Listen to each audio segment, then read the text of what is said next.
From The National, this is Trending Middle East. I'm Yasmin Al-Taji. It's Wednesday, April 9th. Here are today's headlines.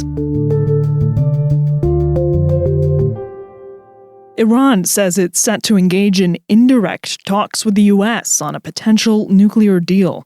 Iranian Foreign Minister Abbas Araghchi said high-level talks with the U.S. would be held in Oman on Saturday. That announcement came hours after U.S. President Donald Trump had himself said that direct discussions would take place. Here's Deputy United States Special Envoy to the Middle East, Morgan Ortagus. She's speaking with The National's foreign editor, Mohamad Ali Harisi, on the deal and what the administration expects. Well, President Trump said direct, so I'm going to follow the lead of my president. In terms of expectations, listen, there hasn't been any formal negotiations ever with the Trump administration, right? Even in Trump 1, we didn't have talks. So I think that this is going to be really important. I don't want to put the cart before the horse. I think there's a lot of we have to just get together and try to find some common ground, some understanding. Mr. Trump sent a letter early in March to Supreme Leader Ayatollah Ali Khamenei to suggest talks. Since then, there have been disagreements over whether or not the discussions would be direct. The National's Aveen Karim reports. The one who remains staunchly against direct talks is the Iranian Supreme Leader Ayatollah Ali Khamenei, who ultimately holds the authority on foreign policy matters.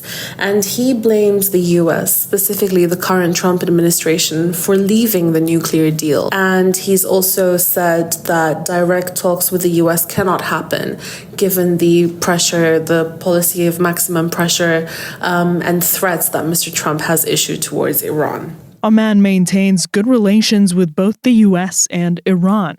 Recently, it's played an important role as a key mediator between Tehran and Washington. Oman has been a long-term communication channel between Iran and the U.S.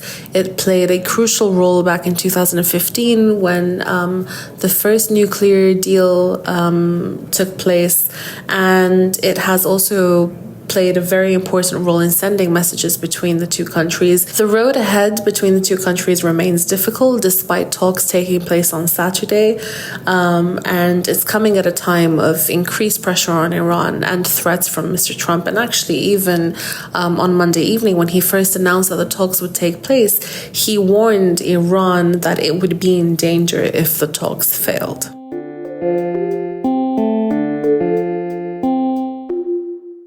Donald Trump and Israeli Prime Minister Benjamin Netanyahu said new negotiations were underway aimed at securing the release of more hostages from Gaza. The announcement came Monday evening during Netanyahu's visit to the White House. It follows the collapse of Israel's 6-week truce with Hamas and amid the Trump administration's new blanket tariffs on countries including Israel. The National's Thomas Helm reports. The trip looked at first as yet another achievement. But when the press conference happened, which was a very long one, it quickly emerged that this would not be nearly as simple as the meeting that happened in February, which was the first time Netanyahu met Trump since the latter came into office. The visit revealed a fresh look at the dynamics between the two leaders in their second face-to-face meeting in Washington since Trump took office for the second time. During that first meeting, the parties spoke primarily about Gaza and reconstruction, and President Trump expanded a bit on his very controversial plans to forcibly evacuate Gazans to other countries and then to redevelop the Strip into some sort of a Middle East Riviera under the auspices of the US.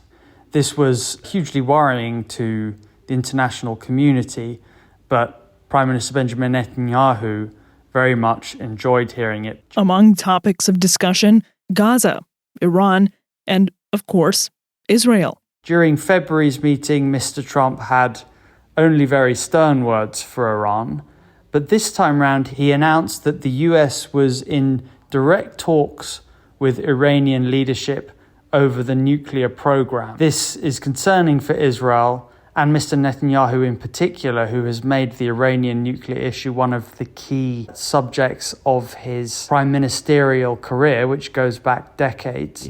But still very important was how Mr. Trump spoke about Israel itself. There was, as you'd expect, the usual good words of the close relationship, of how much Israel and the US value each other, and also personal praise for Netanyahu. But there were also some quite pointed reminders of how much Israel relies on the US. All of these reasons brought together have led many in Israel to view this meeting as something of a humiliation for Netanyahu.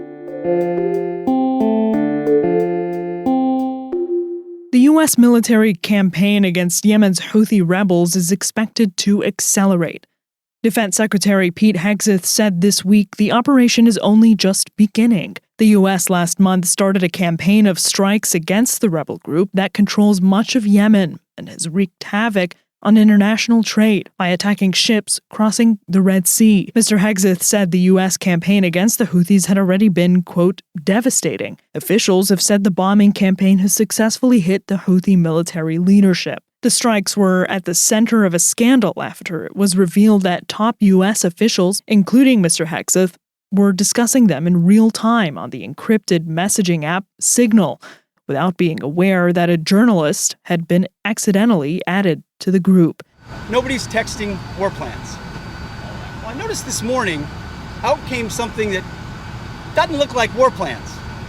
And as a matter of fact, they even changed the title to attack plans. At the weekend, the U.S. campaign continued with strikes near the capital Sana'a. At least 6 people were killed, according to the Houthis. The group said their attacks on the Red Sea will stop when Israel ends its military campaign in Gaza. That's all for this morning's headlines. You can get these stories and follow live updates at our site. Yasmin Al-Taji, The National.